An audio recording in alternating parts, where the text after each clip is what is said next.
Kapulisan sa Northern Mindanao nga adunay banay nga midagan karon sa barangay and Sangguniang Kabataan Elections 2023. Posibleng madestino sa laing lugar. Security deployment ngadto sa Orange Code area sa rehiyon ginaplastar na sab. Ani ang report ni Cyril Chavez.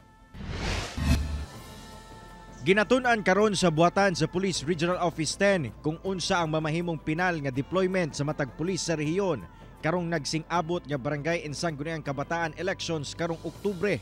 Sumala sa Pro 10 nga ilang ginatun-an ang posibilidad nga mag-reassign ngadto sa laing lugar ang mga personahe niini nga adunay banay nga midagan isip kandidato karon nga piniliay. Kini ang usa sa mga lakang nga ilang pagahimuon aron malikayan nga malambigit ang kapulisan sa eleksyon. May mga issues before that na kung saan nakasuhan ang ating mga kapulisan dahil nasa involvement nila sa politics. We have been reminding our personnel to stay apolitical at hindi makialam sa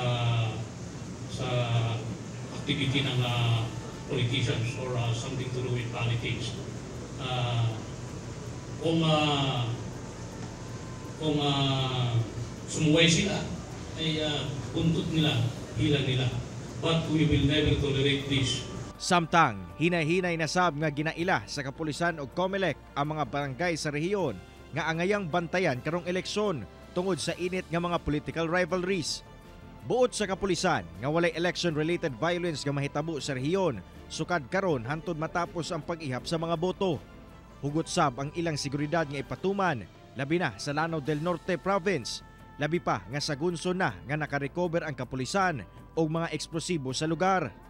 Una sa lungsod sa Pantar ug ning bag-o lang sa syudad sa Iligan. Hinoon, dili pa maestablisar sa otoridad kung may kalambigitan ba sa eleksyon ang maong mga hulga. Nag-create din tayo ng red team to ensure na itong mga tao natin ay most of the time nandoon sa kanilang beat o kanilang posting. Not only yung red team na physically pupunta yung mga inspection team natin doon, but we have also yung online monitoring.